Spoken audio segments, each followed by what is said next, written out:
Якщо забити в Google запит «найвідоміші династії світу», то результат на різних сайтах буде плюс-мінус однаковим. Тут обов'язково будуть Габсбурги і Віндзори, Бурбони і Аль-Сауд, Мін і Медичі, Ротшильди і Рокфеллери. З сучаснішого – Уолтони, Ортега, Каргіл Макміллан, загалом десь до 30 різних прізвищ. І ніде, абсолютно ніде не згадуються Карабані, що, на мою скромну думку, вкрай незаслужено. Бо кількість і вартість їхніх активів цілком собі конкурентні. Залученість членів родини до сімейної справи теж. З впливом також все на рівні. Стоп! Карабані – це хто? Спитаєте ви. Це щось з епохи італійського відродження? Ні. Це з епохи українського суддівського сьогодення. Золотий вік правосуддя. Те слово «золотий», схоже, важить значно більше. Ми з вами давним-давно звикли до історії про суддю з якимось заморським пентхаусом, суддю з хатою на 100-500 квадратів під Києвом, суддю з дорогим автопарком. Цей список можна продовжувати нескінченно. Українська судова система хвора тяжко і давно, тож такі от розповіді стали буденністю, на яку мало хто звертає увагу.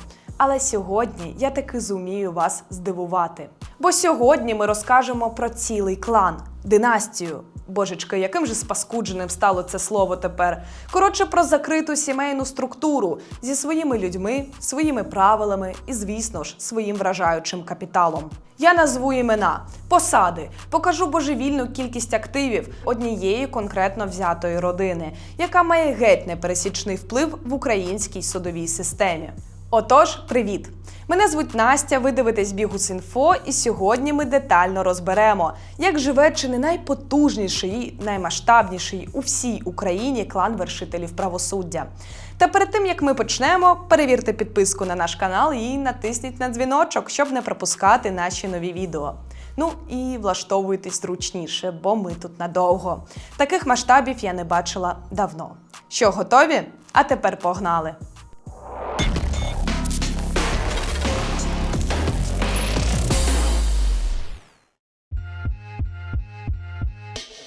Це Володимир Карабань.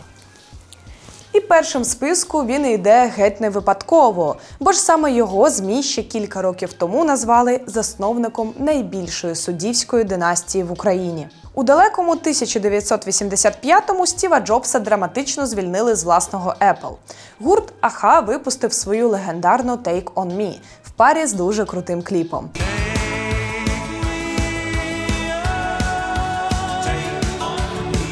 А Карабань розпочав роботу на посаді народного судді Шевченківського районного суду Києва. Потім були кілька років роботи в Мін'юсті, а далі довжелезний етап у Вищому господарському суді.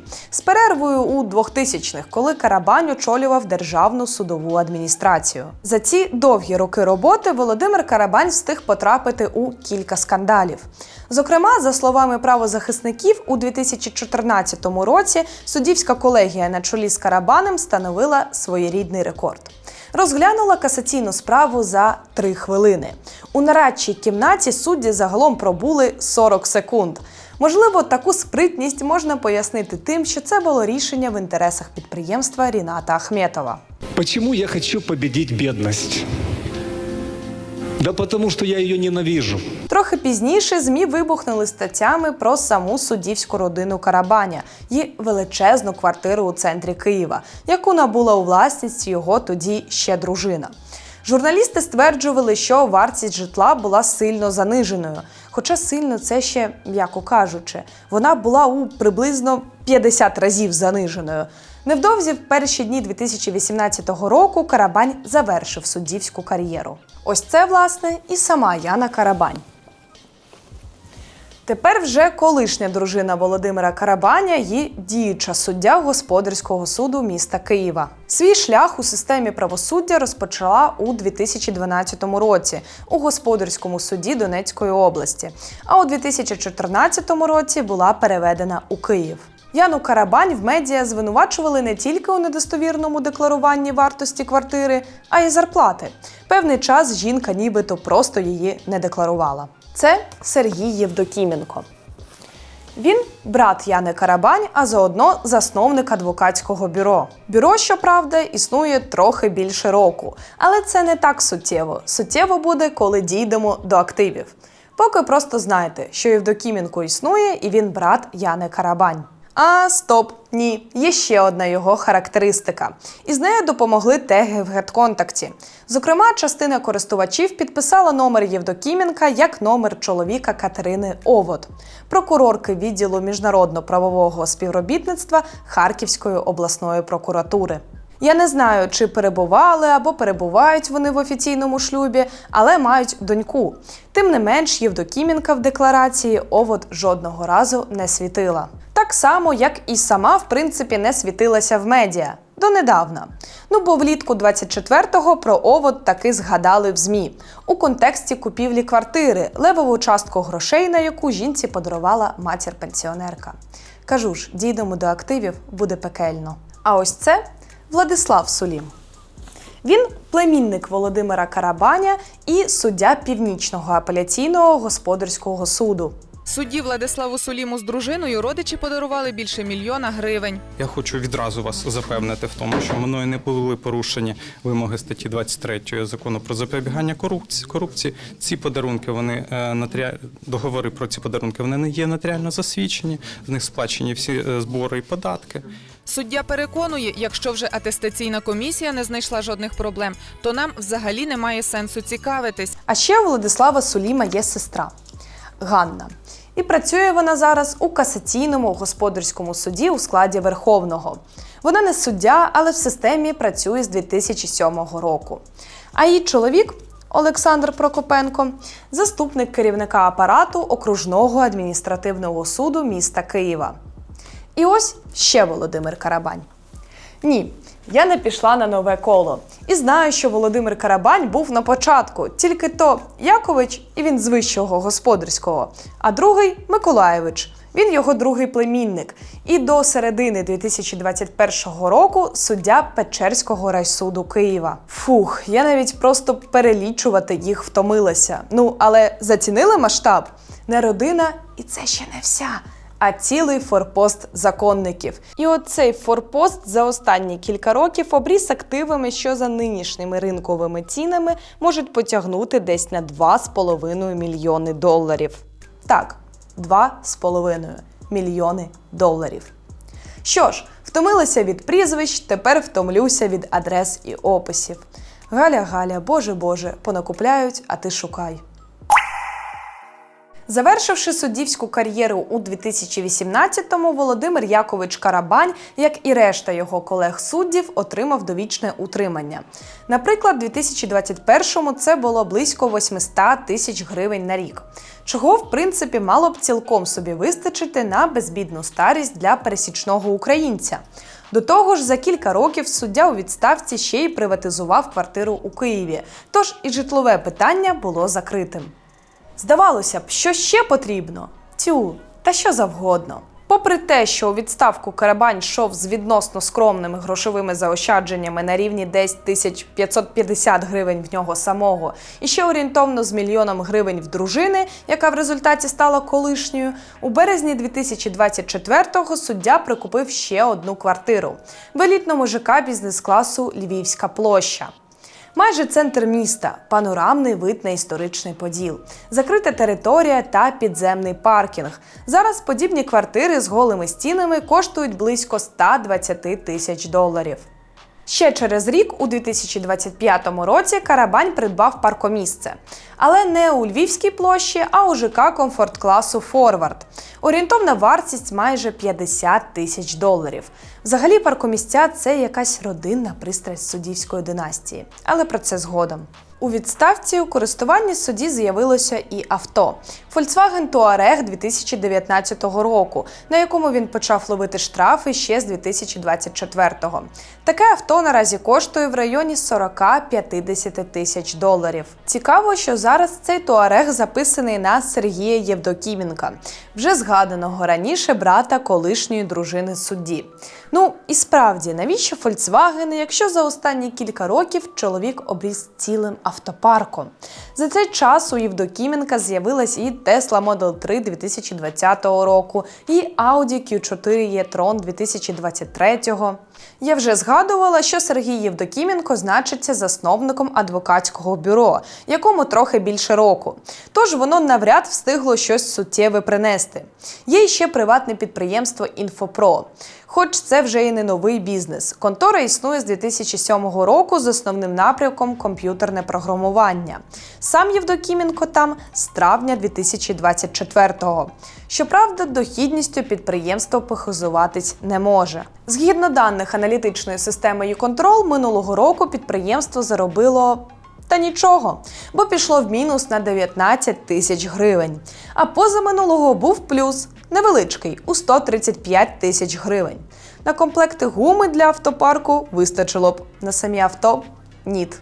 Ледь не забула, ще Сергій є керівником маминої компанії. Але зважаючи, що останній фінансовий звіт «Юконтрол» підтягує за 2016, не думаю, що вона сильно прибуткова. Ну, може, в людини під матрацем все життя золото лежало. Чого ви? Теж ні. Справа у тім, що у 2021 році Сергій Євдокіменко намагався працевлаштуватись у БЕП і подав електронну декларацію, в якій сказано «дохід менше 200 тисяч гривень на рік, збережень 1202 євро». Щоправда, вже тоді в нього був Volkswagen T-Roc 19-го, який він по ходу брав із салону. Пройшло зовсім трішки часу і оп, T-Roc нема, але є гараж мрії. Буває ж таке. Мені відомо, що у вашій власності є 3 автомобілі. Це Tesla, Audi і Volkswagen Touareg. І саме Volkswagen Touareg перебуває у користуванні екс-судді Володимира Яковича Карабаня. Скажіть, будь ласка, на яких підставах Володимир Якович користується цим автомобілем? Я не буду вам давати будь-яких коментарів. Змістовно. Тим не менш, повернемось до суддів. Яна Карабань, сестра Євдокіменка, колишня дружина Володимира Карабаня і діюча суддя Господарського суду міста Києва. В своїй останній декларації жінка вказує, що володіє разом з сином величезною квартирою у Києві на 355 квадратів, будинком із земельною ділянкою у селі Літки, що під Києвом, а також паркомісцем. Про квартиру я згадувала на початку. Вона стара і раніше про неї вже багато писали ЗМІ і громадські активісти. Тепер трохи подробиць. По-перше, вона в ось цьому історичному будинку на Богдана Хмельницького. Буквально в парі хвилин пішки до Господарського суду. А по-друге, тоді журналісти виявили, що Яна Карабань отримала квартиру в подарунок від матері, якій цю квартиру теж подарували. Вам часто дарують квартири в центрі в столиці на овер 300 квадратів? Паркомісце ж з'явилось у 2020-му, і воно тут же в історичному центрі Києва. Цінник можете собі уявити. В декларації судді сказано, що покупка обійшлась у 22 тисячі доларів за тодішнім курсом. Ну і нарешті Літки. Це передмістя Києва, берег Десни і тихе заміське життя. Суддя декларує, що володіє там ділянкою і будинком. Власне, йдеться про котеджне містечко Іволга, заховане від зайвих очей за парканами і воротами. А ще заховане від потенційних покупців. Інформації про нього в мережі майже немає. Ні реклами від забудовника, ні оголошень про продаж, ні навіть гарних промо-фото. Тільки ось такі, ніби зроблені тихцем допитливим гостем. З того, що я бачила, будинки там гарні і, схоже, типові. Відрізняються хіба що за розміром. Ця територія, схоже, дуже подобається родині суддів. Адже окрім вказаної нерухомості Яни Карабань, ще одна ділянка з будинком там належить її матері – Світлані Євдокіменко. Тож давайте трохи про неї розкажу. Отож, в мережі можна знайти згадки, що жінка – доктор юридичних наук. Працює головним науковим співробітником Інституту судових експертиз імені професора Бакаріуса. У своєму резюме зазначає, що також займається економічними експертизами. А також очолює ГО «Всеукраїнська спілка оцінювачів землі». Крім цього, жінка більше 30 років тому співзаснувала компанію «Харків Інформ Аудит ЛТД». Це та, якою керує син, і та публічна фінансова звітність якої доступна хіба що за 2016 рік.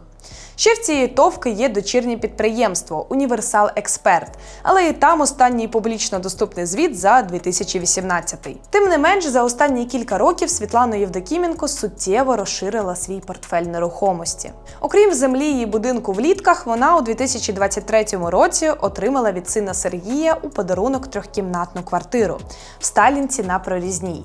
Ось тут, в самому серці Києва.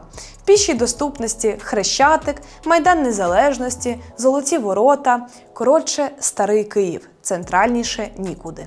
У той самий день чоловік подарував матері ще 2 квартири. В ось цьому будинку на Окловському узвозі і ось тут, на Івана Мазепи. І те і інше – це Печерськ. Ну а печерські ціни ви і без мене знаєте. Друзі, минулого тижня до Дня журналіста ми спільно з брендом RBTNK зробили благодійний жетон «Сміливі завдавати змін». Весь прибуток від продажу цього жетону піде на збір нашого колишнього колеги Олексія, який нині служить у 1-му окремому медичному батальйоні. А ще 20 жетонів ми подаруємо тим, хто підпишеться на підтримку Bihus.info від 1000 гривень на місяць до кінця тижня. Не вагайтесь і ставайте частиною змін. Замовити жетон можна за посиланням під відео. Примітно, що значну частину оцих всіх родинних операцій з нерухомістю реєструє один і той самий нотаріус – Ксенія Федорова. І вона – дружина племінника Карабаня, судді Владислава Суліма. Зручно, коли в родині аж така гармонія. Всі при ділі. Сам Сулім, згідно декларації, дуже скромний в плані нерухомості.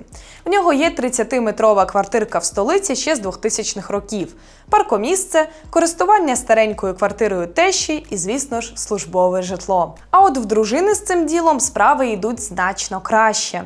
За останні кілька років Ксенія Федорова стала власницею низки нових об'єктів нерухомості. Зокрема, у 2023 і 2024 році жінка придбала 4 паркомістя.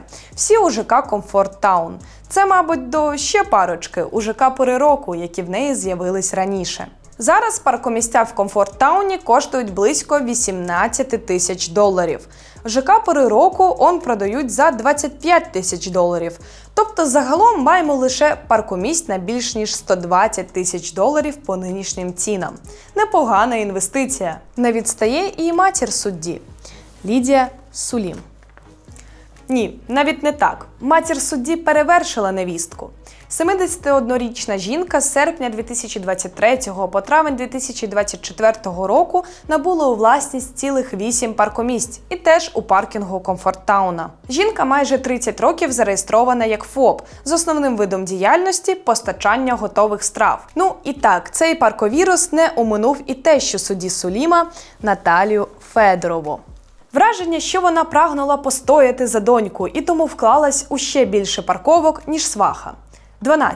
12 паркомісць. Всі набуті в той самий часовий проміжок – 2023-2024 рік.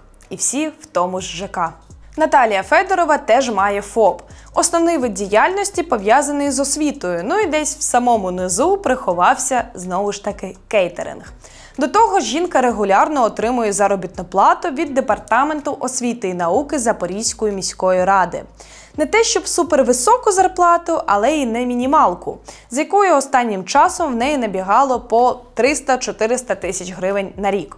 Про її роботу в цій сфері говорить і Інстаграм. Ось жінка святкує День вчителя, і з ним же її вітають.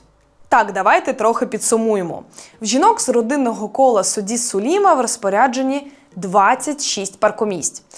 25, бо те ще одне зі своїх 12 в березні цього року встигла продати. Менше з тим, весь цей паркоактив з нинішніми цінами може претендувати десь під $500 000. Баксів, звісно ж. У своїй відповіді на наші запитання Сулім зазначив, що вся нова нерухомість дружини є в декларації з зазначеною вартістю, і купувала вона все це зі своїх офіційних доходів та накопичених заощаджень. Щодо мами і тещі, суддя був більш розлогим. Ось кілька головних тез. Фінансово з купівлею паркомісць ані він, ані його дружина жінкам не допомагали, бо і матір, і теща паркомістя купували за особистим рішенням і за рахунок їхніх офіційних доходів, які в обох обчислювалися семизначними сумами. В Вказані суми цих офіційних доходів, без врахування конвертації валют, значно перевищують витрати на купівлю майна, яке є предметом вашого запиту, що повністю виключає будь-які сумніви щодо фінансової спроможності незалежності покупця. Вибір на користь паркомісць мав чітке та прагматичне економічне підґрунтя, оскільки цей вид нерухомості має відносно невелику ціну входу в ринок, відносно гарну ліквідність, невисоку вартість утримання, експлуатації та суттєво зменшені воєнні ризики. Крім того, придбання кількох окремих об'єктів забезпечує диверсифікацію та можливість за потреби оперативно продати частину активу. Звучить логічно, проте є нюанс. Наразі ані дружина, ані матір, ані теща судді, за його словами, доходів від цих інвестицій не отримують. Владислав Сулім також надав додатковий коментар щодо підприємницької діяльності матері та тещі. Мої близькі особи тривалий час здійснювали підприємницьку діяльність у відповідних періодах та сферах, зокрема надання послуг у сфері громадського харчування, надання в оренду і експлуатація майна, послуг перекладу, а також освітніх послуг, підготовка до TOEFL, IELTS, інше, відповідно до вказаних в реєстраційних документах КВЕД. Суддя ще раз акцентує, на усі їхні доходи є офіційні документальні підтвердження, банківські виписки, відомості з платіжних систем. Журналіст-розслідувач відмовилась від верифікації та перевірки зазначених документів з посиланням на те, що ми не ставимо їх під сумнів. В принципі, так і є, ми віримо судді. І так, Сулім наполягає на повному цитуванні цих пояснень, тож усю відповідь ви бачите на екрані. Ставте на паузу та читайте, а ми пішли далі. Так, дружина судді є, теща судді є, матір судді є. О, я ж ще на початку його сестру анонсувала. Її звати Анна Сулім. Вона, нагадаю, працівниця Верховного суду, а її чоловік Олександр – заступник керівника апарату Окружного адміністративного суду міста Києва. Їхні декларації скромні до непристойності. Одна єдина 30-метрова квартирка в Києві. І та не своя. Тільки не смійтесь, це ота братова манюнька. І все. А, ні. Там в попередньому реченні треба було 3 крапку ставити. Типу, потягнути. Якось так. І все, щоб перейти до фрази «і все інше записано на його батьків». Ну, окей, як все? Паркомістя.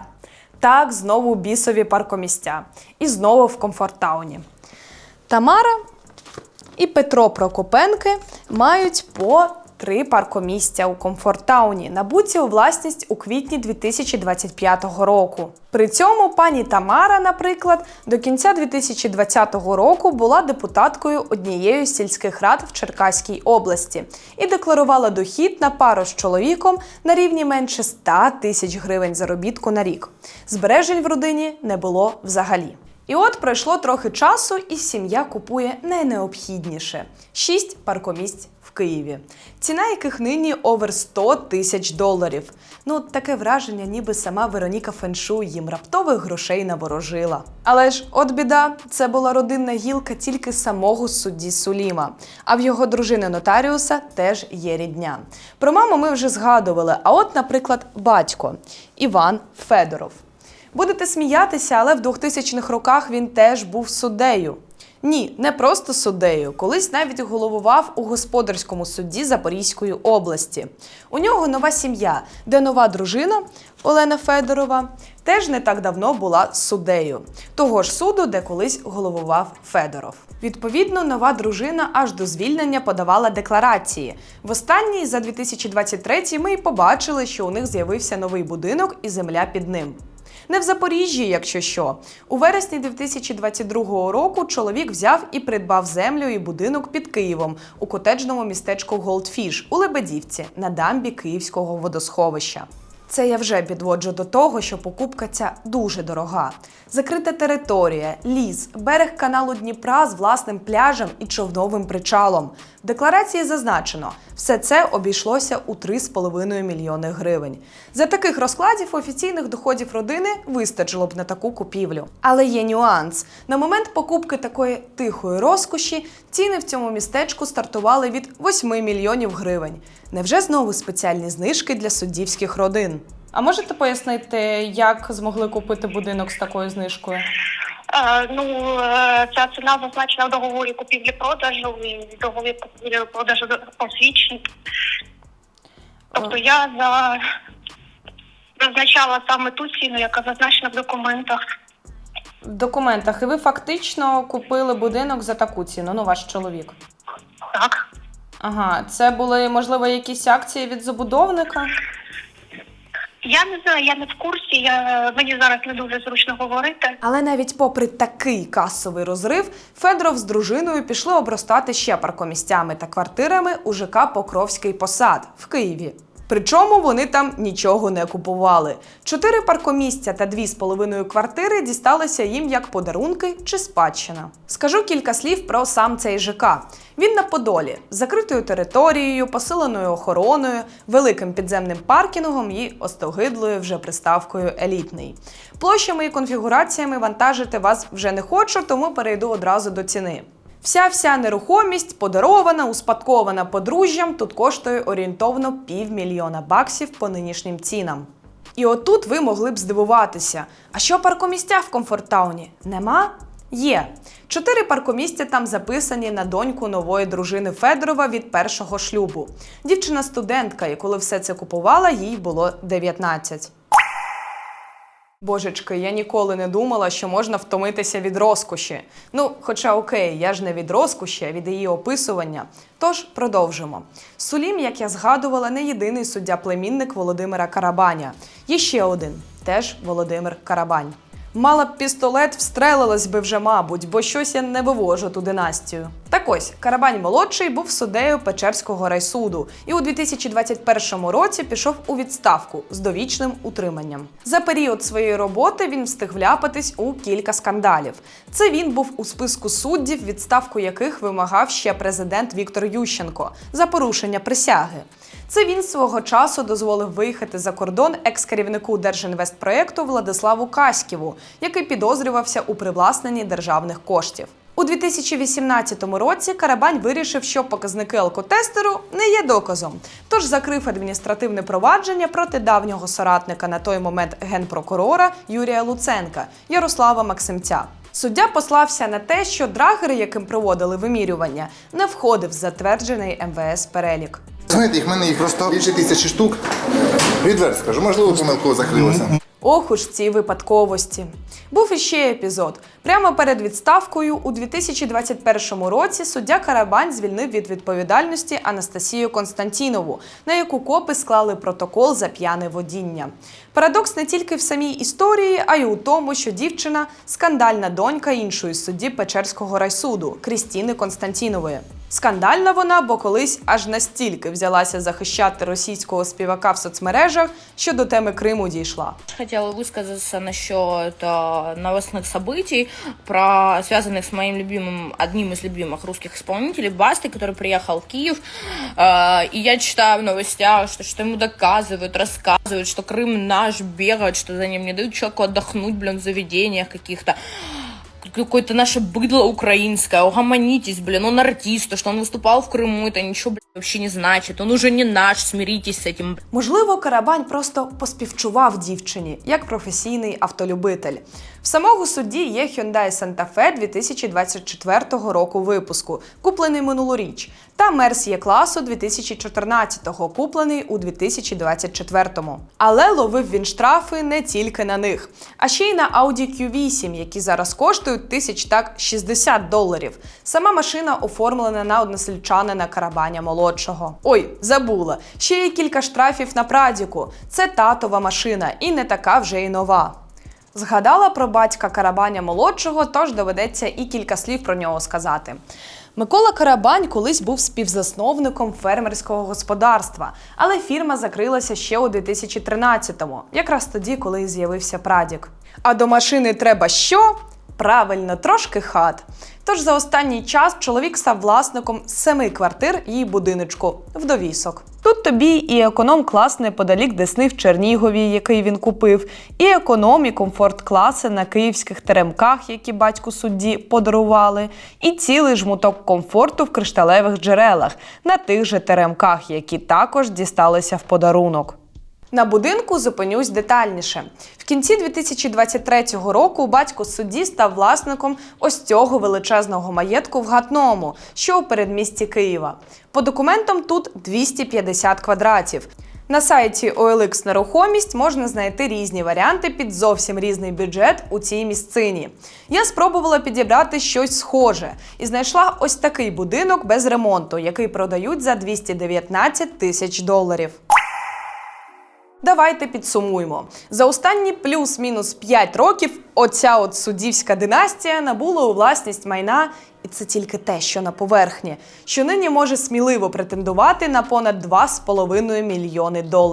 Майна настільки різного і настільки часом дивного, а як ще назвати 3 десятки паркомісць, що воно не налазить на мою фантазію. І знаєте, аналізуючи все це, я не могла позбутися думки про те, що замість слова «династія» варто було б все ж використовувати слово «клан».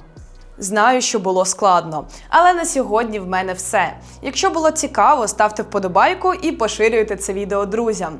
Підтримуйте Bihus.info за посиланнями під цим відео і будьте з нами у цій боротьбі. До того ж, отримаєте доступ до нашого закритого чату разом з командою. Незабаром побачимось!